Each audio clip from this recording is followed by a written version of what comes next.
अजमेर शरीफ दरगाह में शिव मंदिर होने का दावा करने वाली याचिका को कोर्ट ने मंजूर कर दिया है और हिंदू सेना के अध्यक्ष विष्णु गुप्ता हमारे साथ बात करने के लिए मौजूद हैं। विष्णु जी, आप जिस तरीके से दावा कर रहे हैं कि वहां पर शिव मंदिर है और कोर्ट ने भी आपकी याचिका को मंजूर कर दिया है, अब इसे किस तरीके से देख रहे हैं? इसे कोर्ट ने याचिका को मंजूर किया है क्योंकि कोर्ट ने बहुत जितने भी साक्ष्य दिए हमने वो सभी साक्ष्य बहुत गंभीरता से अध्ययन किया कोर्ट ने। ऐसे नहीं, 2 महीने पहले हमने बात दाखिल किया था, उसमें जो जो कमियां थी कोर्ट बार बार कुछ ना कुछ कमियां निकाल रहा था, हम सारी कमियां पूरी कर रहे थे। लेकिन कोर्ट भी कानून से चलता है, उन्होंने देखा कि अब ज़्यादा नहीं टाल सकते क्योंकि कानून लॉ है, लॉ से तो बाहर कोई जा नहीं सकता। तो माननीय अदालत ने, मनमोहन चंदेल जी की अदालत ने बड़े गंभीरता से सभी विषयों को देखा, हमसे भी सवाल जवाब किया कि आप इतने समय तक यानी 800 साल हो गए, अब तक तो कोई नहीं आया, आप कैसे आ गए? ये इस बात का भी हमने उत्तर दिया उनको, और हमारा राइट क्या बनता है, हम क्यों आए हैं, हमने उसका भी उत्तर दिया, और क्या क्या साक्ष्य लगाए वो सारे साक्ष्य हमने माननीय अदालत को बताए हैं। अदालत हमारे सभी साक्ष्यों को देखकर और पढ़ के संतुष्ट हुई, तो उन्होंने सभी पक्षों को नोटिस जारी किया। नोटिस जारी कर अब अगली तारीख 20 दिसंबर 2024 है। तो जो चिश्ती के जो वंशज हैं वो तो कह रहे हैं कि इस तरीके की जो दावे हैं वो देश हित में नहीं है। ऐसा है, देश जो संविधान से चलता, कानून से चलता, और कानून में, संविधान में हर व्यक्ति को अपने फंडामेंटल राइट है और हमारा मौलिक अधिकार है। कोर्ट जाने का हमारा मौलिक अधिकार है, उसको कोई नहीं रोक सकता, ना कोई सरकार रोक सकती है, ना कोई स्टेट गवर्नमेंट, ना पुलिस, ना प्रशासन। कोर्ट का हमारा फंडामेंटल राइट है, तो हम कोर्ट जा रहे हैं। हम कहीं पे कोई तोड़ फोड़ करने, उग्र प्रदर्शन या धरना वरना देने नहीं जा रहे, कोर्ट में शांतिपूर्वक जा रहे हैं क्योंकि हम विक्टिम हैं। हमारा मंदिर को तोड़कर वहाँ मज़ार बना दी, ज्ञान वापी में बना दी, या जो मथुरा में बना दी, भूतशाला में मंदिर तोड़ दिया, धार में आप देखोगे। तो इन सबका सर्वे हो रहा है। आप देखिए, तो सर्वे हो रहा है, न्याय संगत सर्वे हो रहा है, उसमें दो राय वाली बात नहीं। कोई भी कह रहा है कि गैर कानूनी काम हो रहा है तो उनके पास हर जगह ऑप्शन रहे हैं। ज्ञान वापी में भी आप देखिए, कुछ जिला अदालत ने पहले फैसला सुनाया, उसके बाद वो मुस्लिम पक्ष हाई कोर्ट गया, सुप्रीम कोर्ट गया, फिर सर्वे हुआ। उन्होंने बोला कि इसमें रूल 711 पे नहीं बनता, रूल 711 पे भी सारी चर्चा हुई। तो ये लोग ये ना बोलें कि ये क्या हो रहा है, गलत हो रहा है। चिश्ती तो कह रहे हैं कि उन्हें पार्टी भी नहीं बनाया गया। तो उनकी ज़रूरत क्या, वो कौन है? वो कौन है जो संचालित करता है? जो मालिक कौन है उस दरगाह का? दरगाह का मालिक है अल्पसंख्यक मंत्रालय, जो उसे संचालित करता है। और दूसरा, जो वहाँ पे लोकल स्तर पे जो दरगाह कमेटी बनी है, एक वो है। अब वहाँ पे आप देखोगे तो बहुत सारे वंशज आ जाएंगे, सब बोलेंगे कि हाँ, तो हज़ारों की तादाद में उनके वंशज है, क्योंकि 800 साल बीत गए। हर व्यक्ति बोलेगा कि मैं भी वंशज हूँ, तो सबको पार्टी थोड़ी नहीं बनाऊँगा मैं जाके। जो संचालित करता है दरगाह, उनको पार्टी बना दी, अब वो इसको देखेंगे। क्यों? सरकार का काम है कि उस दरगाह को संकट मोचन महादेव मंदिर घोषित किया जाए। उसके आसपास की काफ़ी ज़मीन है, सब कुछ है, वो सब संकट मोचन महादेव मंदिर की ही है। और वहाँ ऐसे साक्ष्य आप पहली नज़र में भी, अब ये मुद्दा आप उठाए, देख रहे बहुत सारी टीम वहाँ जा रही है अजमेर, तो मैं मानता हूँ वहाँ मीडिया भी जाए और सारी चीज़ें उठाएं। और मैं ये भी कह रहा हूँ, कहीं वहाँ मीडिया जाते ही फिर वो ये ना बोले कि सारे साक्ष्य सामने ही नहीं आ जाएंगे। हो सकता है मीडिया की भी रोक लगा दे, मीडिया की एंट्री में। चिश्ती तो ये कह रहे हैं कि आजकल तो हर कोई चला आता है और दरगाह को मंदिर बताता है, इस तरीके की बात उनकी तरफ से आई। वो तो कह रहे 850 साल पुरानी दरगाह है ये। 850 साल पुरानी आप बता रहे हो, मैं मानता हूँ। 850 साल पूर्व क्या था?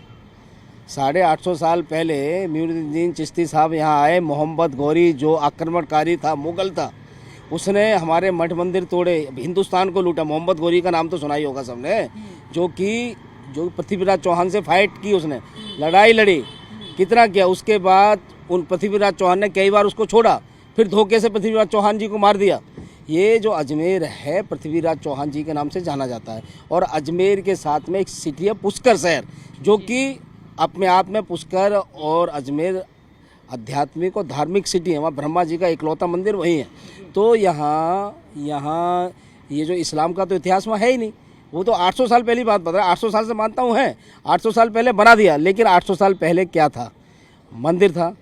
और हमारे पूर्वज किसी कारण कोर्ट नहीं जा पाए, अपना कब्जा वापस नहीं ले पाए। आज हम आ रहे हैं ना, हम आ रहे हैं, हम बोल रहे हैं, यदि आपकी भी ज़मीन कहीं निकलती है, ऐसे किसी ने दबा ली है, तो आप भी कोर्ट जाओ।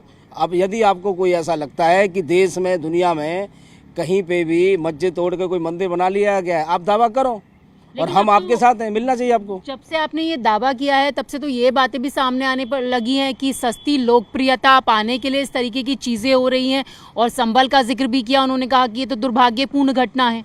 ऐसा राम मंदिर का जब केस फाइल हुआ था उस समय भी लोग ऐसी ही बात कर रहे थे कि तो सस्ती लोकप्रियता पाने के लिए कुछ लोगों ने, हिंदू महासभा ने, निर्मोही अखाड़े ने फाइल कर दिया है। इनका व्यक्तिगत रूप है, कुछ होने वाला नहीं है। और फिर ज्ञानवापी वाला भी है, उसमें भी लोग कह रहे हैं सिर्फ ये लोग मीडिया में फेमस होने आ रहे हैं इसलिए कर रहे हैं। ऐसी बात नहीं है। इसमें साक्ष्यों में कोर्ट फेमस होने वालों को भी देखता है और कोर्ट साक्ष्य भी देखता है।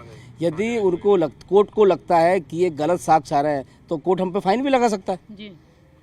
तो कोर्ट को नहीं लगा ना।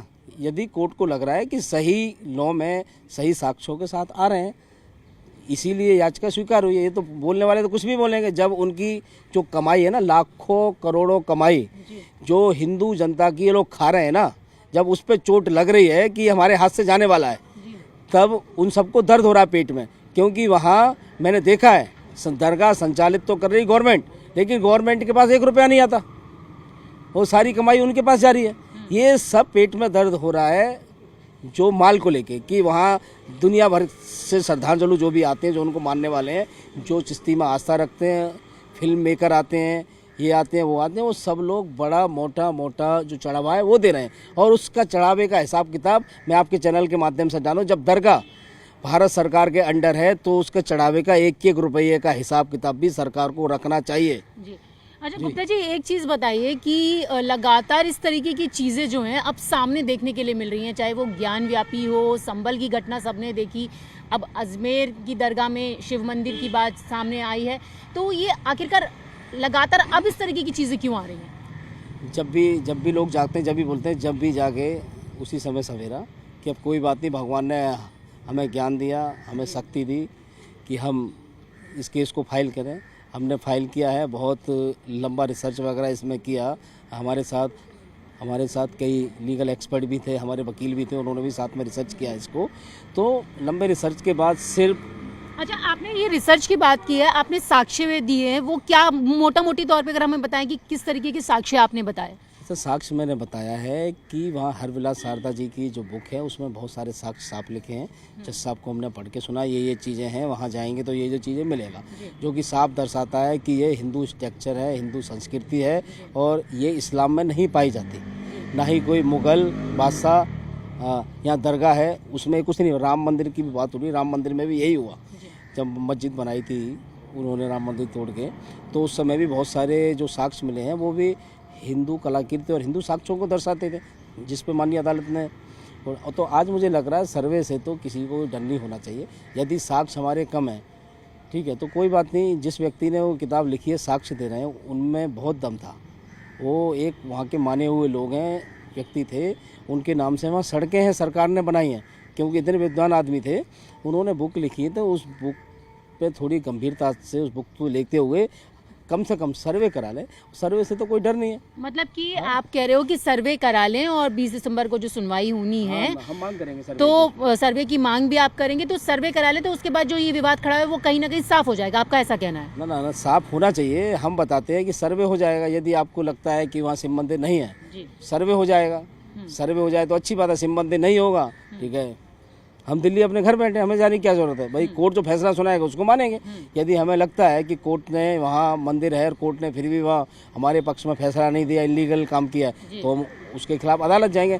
लेकिन यदि कोर्ट ने फैसला सर्वे का दिया है तो आपको सर्वे में सहयोग करना है। ऐसा नहीं करना कि संभल जैसी स्थिति पैदा करनी लोगों को भड़का के कि यहाँ सर्वे टीम ना आए, या मीडिया ना आए, यहाँ जो साक्ष्य लगे हैं वो लोगों के सामने ना जाएं। ऐसा नहीं होना चाहिए। यदि कोर्ट ने कुछ गलत लग रहा है कि तुम्हारे फेवर में नहीं है, तो आपके पास ऑप्शन है, आप ऊपरी अदालत चले जाओ, लेकिन हिंसा ना फैलाओ, कानून को मानो। कानून के दायरे में सब आते हैं, हम भी आते हैं। हमें कोर्ट बोलेगा कि आपने याचिका गलत लगाई है, आप जाओ, हम आपकी याचिका नहीं सुनेंगे, कोई बात नहीं, मत सुनो। हमारे पास जो ऑप्शन होगा वहाँ जाएंगे। आपके पास ऑप्शन है कि आप सहयोग, फैसला, यदि सर्वे का आदेश आए तो आप फैसला का स्वागत करें और आगे बढ़ के वहाँ सर्वे कराएं। और यदि सर्वे में शिव मंदिर के साक्ष्य निकलते हैं तो आप छोटे भाई, हमको बड़ा भाई मानते हैं हिंदुओं को यहाँ, तो बोलें कि हमारे पूर्वजों से गलती हो गई है, बस हमें माफ़ करें। अब आगे आपकी मर्जी है, दरगाह यहाँ रखनी है या शिव मंदिर साथ में बनाना है, वो यहाँ के हिंदू तय करेंगे, लेकिन आपको कम से कम लोगों से, हिंदुओं से माफ़ी तो मांगनी ही पड़ेगी और कोर्ट जो आदेश देगा उसको मानना पड़ेगा। तो आपने देखा, ये थे हमारे साथ बात करने के लिए हिंदू सेना के अध्यक्ष विष्णु गुप्ता, जिन्होंने अजमेर शरीफ में मंदिर होने का दावा करने वाली याचिका डाली है और याचिका मंजूर कर ली गई है। 20 दिसंबर को सुनवाई होनी है और उस 20 दिसंबर की सुनवाई में हिंदू सेना की तरफ से ये मांग की जाएगी कि इस अजमेर शरीफ दरगाह का सर्वे किया जाए और सर्वे में जो होगा वो उन्हें मंजूर होगा।